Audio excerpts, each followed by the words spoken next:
ายดีพ่อแม่พี่น้องป้องปรายเบิดสุคนเนาะ FC ทางช่องบ่ภูมิ Official เนาะมื้อนี้บ่ภูมิก็สิมาตามแนวทางเนาะสำหรับหวยฮานอยเนาะของงวดวันที่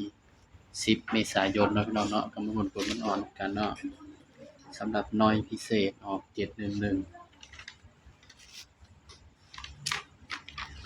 ข้างบน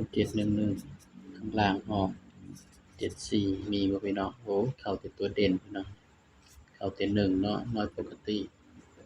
147ล่าง90มีแต่ตัวเด่นมานำกันเนาะพี่น้องเนาะ9ก็มาอยู่พี่น้องตัวเด่นเนาะแต่ว่าบ่ภูมิบ่ได้เจาะบ่เข้าเนาะสำหรับตัวเด่นเข้าเนาะบ้าน UEP 042กับ67แหมมีแต่04เสียดายอยู่พี่น้องเข้าแต่ตัวเด่นเนาะพี่น้องเนาะสำหรับมื้อนี้ก็ต้องไปกันต่อเนาะสำหรับงวดวันที่11เด้อบัดนี้พี่น้องก็เสียดายอยู่พี่น้องเจาะบ่เข้าเนาะก็ไปกันต่อเลยพี่น้อง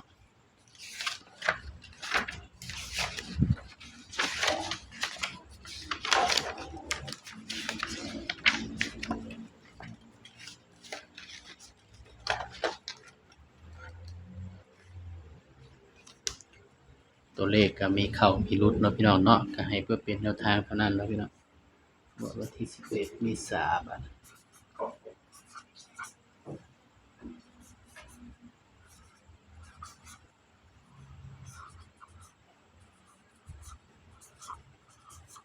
ก็300คือเก่าเนาะพี่น้อง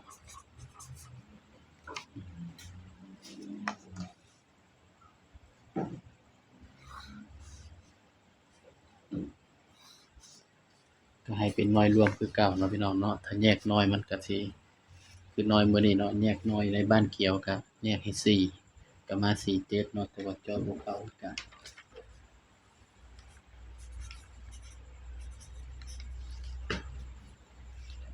สำหรับเด่นตัวอื่นเด้อพี่น้องเด้อ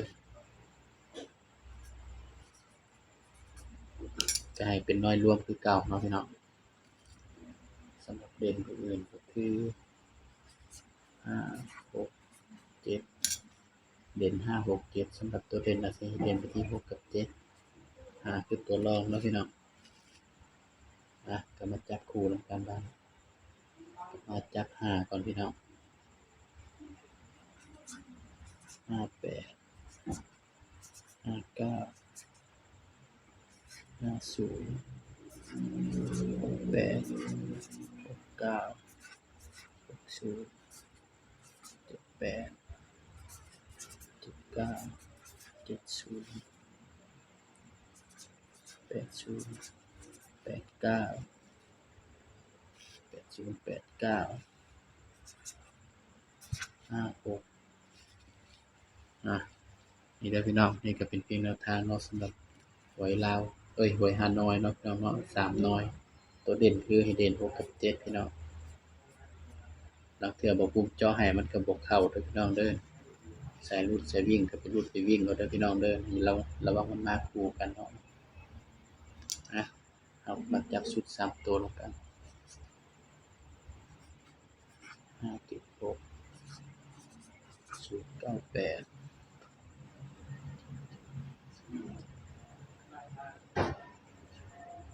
703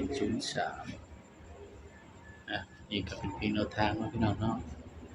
สำหรับฮานอยเนาะของงวดวันที่11เมษายน68เนาะตัวเลขก็เป็นเพียงแนวทางเนาะมีเข้าแล้วก็มีหลุดเนาะแต่ว่าไผมักก็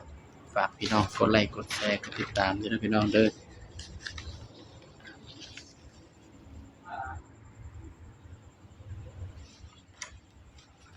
สำหรับคลิปนี้เนาะบ่ภูมิก็ฝากไว้เพียงแค่นี้เนาะพี่น้องเนาะสบายดีครับ